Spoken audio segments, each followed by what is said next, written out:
Hello everyone, good morning, welcome to my channel update. আমি দেখতে চলেছি তোমাদের সামনে আলাদা একটা ব্লগ নিয়ে। আজ হচ্ছে মঙ্গলবার, কিন্তু মঙ্গলবার আজ নিরামিষ খাওয়া হবে না, আজ আমিষই হবে। যেহেতু গতকাল মারা এসেছিলো, এখনও রয়েছে, আজকে ওরা সন্ধ্যাবেলায় চলে যাবে। তো ভাবলাম যে নিরামিষটা অন্য দিন আমাদের জন্যই তোলা থাক। বাড়িতে যখন গেস্ট আসে তখন তো সেই দিনটা ঠিকই গুছিয়ে রাখতেই হয়। তো আজ নিরামিষ করবো না, আর আজকের ভিডিওটা কিন্তু রান্নাঘর থেকেই শুরু করছি। আশা করছি তোমাদের আগের ব্লগটা ভালো লেগেছে, আজকের ব্লগটাও সেরকমই দেওয়ার চেষ্টা করবো। একটু স্কিপ করলে কিন্তু চলবে না। আর তোমরা সবাই কেমন আছো? আশা করছি সবাই খুব ভালো আছো, আর আমিও কিন্তু খুবই ভালো আছি। সকালে উঠেছি তো 6:30, তারপরে তো এক বালতি জামা কাপড় ভিজিয়েছি, যেহেতু মা আছে, মা বললো কেচে দেবে। তো আমি যা যা পাল্টানোর সব বেডশিট তুলে পাল্টিয়ে তুলে রেখেছিলাম রাত্রিবেলাতেই, ফ্রেশ করে ওদেরকে। তারপরে সেইগুলো দিয়ে মা গেছে এখন বাথরুমে, সুরজিৎ চাটা খেয়ে চলে গেছে দোকানে, আর আমারও যথারীতি বাদাম হরলিক্স খাওয়া দাওয়া হয়ে গেছে। দুষ্টুর স্কুল আছে, দুষ্টুকে তো 9টার সময় তুলবই। রান্নাঘরে চলে এসেছি, মানে রান্নার কাজ অলরেডি শুরু করে দিয়েছি। চলো বেশি বকবো না, কী কী রান্নার কাজ কতদূর এগুলো সেটাকে তোমার সাথে শেয়ার করে, সারাদিন কী কী করি সবটাই তোমার সাথে শেয়ার করবো, তো সঙ্গে থাকো। এখানে ভাত বসিয়ে দিয়েছি, আর ভাতের মধ্যে দিয়েছি দুষ্টুর জন্য একটা ডিম সেদ্ধ দিয়ে ভাত খেয়ে স্কুলে যাবে। আর এখানে আমি টমেটো দিয়ে মুসুর ডাল করবো বলে মুসুরির ডালটা সেদ্ধ করতে বসিয়েছি। এই হলো টমেটো কেটে নিয়েছি, আর ডালিয়ার জন্য পটল, লঙ্কা, আলু এগুলো কেটে নিয়েছি। প্রেশার থেকে ডালটা নামলে প্রেশার কুকারে ডালিয়াটা বসিয়ে দেবো। আর ফ্রিজ থেকে যে বোয়াল মাছটা নামিয়ে ভিজিয়ে রেখেছি, আজকে হবে বোয়াল মাছের ঝাল। তার সাথে আরও কী কী রান্না হয় তোমাদের সাথে চলো পরে শেয়ার করছি। তো বললাম মাকে বাথরুমের কাছে তুলতে পারছি না, তো মা স্নান টান করে একবারে কেচে ধুয়ে 2 গামলা রেডি। তো জামা কাপড়গুলো মেলে দিয়ে এসেই ডালটা ফোড়ন দিয়ে নিলাম, আর এখানে কিন্তু আমি ডালিয়াটা বসিয়ে দিলাম। সকালের এইটা একটু তাড়াহুড়ো থাকে, সকালের খাবারটা হয়ে গেলে বাদবাকিগুলো কিন্তু পুরো রিল্যাক্স। যেহেতু ওদিকে ডিম সিদ্ধ ভাতটা হয়েই গেছিলো, তো মাকে বললাম তাহলে তুমি আজকে খাইয়ে দাও, বা দুষ্টুকে ঘুম থেকেও আজকে একটু দেরি তুলেছে, তো একা হাতের তো কিছু করতে হবে না যে আমিই খাওয়াবো, আমি ওকে রেডি করাবো।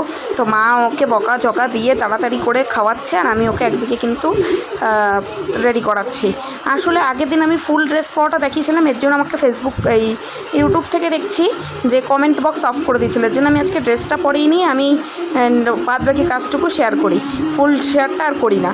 তো তারপরে চলে আসলো ওর গাড়ি, আর ওর আজকে বাইনা ওর দিদুন ওকে তুলতে হবে। যারা আমার পুরনো ভিউয়ার্স তারা জানে যে আমাদের বাড়িতে কোনো অতিথি আসলে ওর তাদেরকেই লাগবে গাড়ির থেকে নামানোর জন্য, ওঠানোর জন্য, মানে স্কুলে যাওয়ার সময় আর কি।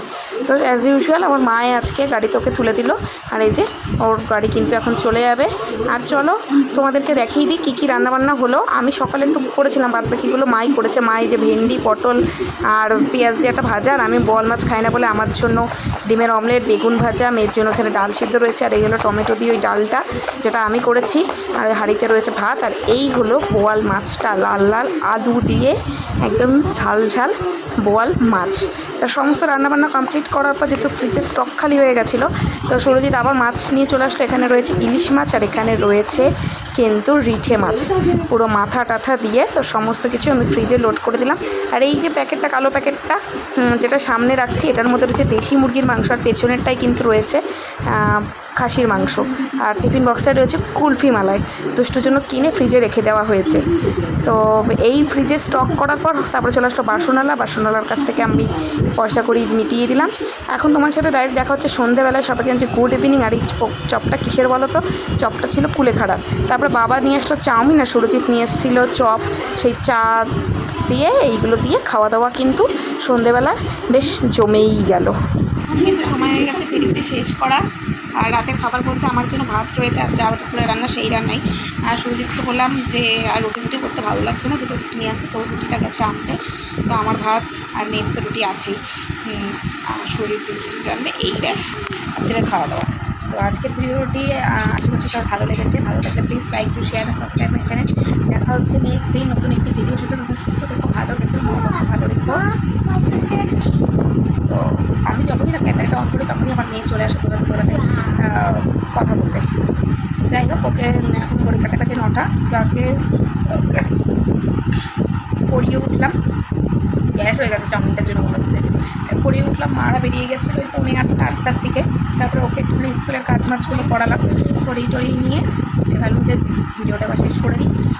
তো দেখা হচ্ছে আবার নতুন একটি ভিডিওর সাথে। খুব সুস্থ থেকো, ভালো থেকো, অপরকেও ভালো রেখো, আর আমার পাশে থেকো। তো যারা ফেসবুক পেজ থেকে দেখছো, পেজটি কিন্তু অবশ্যই ফলো করে দিও, আর আমার ইনস্টাগ্রামের লিঙ্কটা চেক আউট করতে ভুলো না।